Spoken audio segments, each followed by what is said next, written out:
বিরিয়ানিটা কিন্তু আমি মাঝে মাঝেই বাড়িতে বানিয়ে থাকি, তাই আজকে তোমাদের সাথে আমি বিরিয়ানি বানানোর রেসিপিটা শেয়ার করব।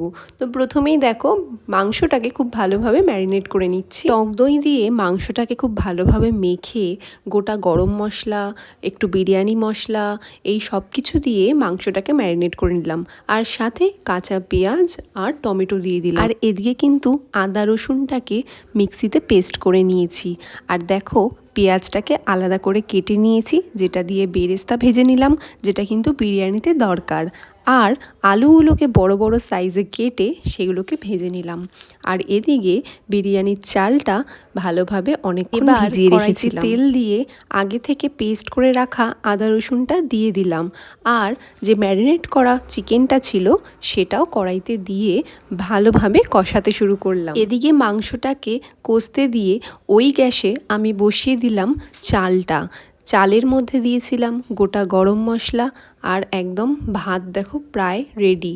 আমরা এখানে 80% ভাতটাকে সেদ্ধ করব, আর বাকিটা কিন্তু যখন দম হবে বিরিয়ানিটা তখনই হয়ে যাবে। কিন্তু আমি যখন মাংসটা কষাচ্ছিলাম তখনই মাংসের মধ্যে দিয়ে দিয়েছিলাম, যাতে আলুগুলো খুব ভালোভাবে সেদ্ধ হয়। এবার চলে আসি বিরিয়ানি বানানোর মেন পার্টে, মানে যেখানে চালটা আর মাংসটা কিভাবে আমি স্টেপ বাই স্টেপ করব সেটাই তোমাদের দেখাবো।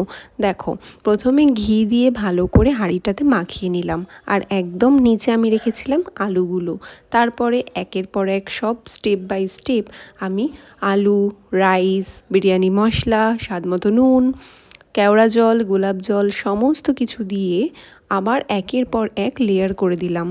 লাস্ট লেয়ারে একদম বেরেস্তা, ঘি, আতর, কেওড়া জল, গোলাপ জল সমস্ত কিছু দিয়ে এই বিরিয়ানিটা ভালো করে ভাপে বসিয়ে দিয়েছিলাম প্রায় 45 মিনিট থেকে 1 ঘন্টার জন্য। দেখো, আমাদের বিরিয়ানিটা কিন্তু রেডি হয়ে গেছে। এই বিরিয়ানিটা এতটাই টেস্ট হয়েছে যে মাসে 2 থেকে 3 বার কিন্তু বাড়িতে এই বিরিয়ানিটা বানাতেই হয়। তো এরকম আরও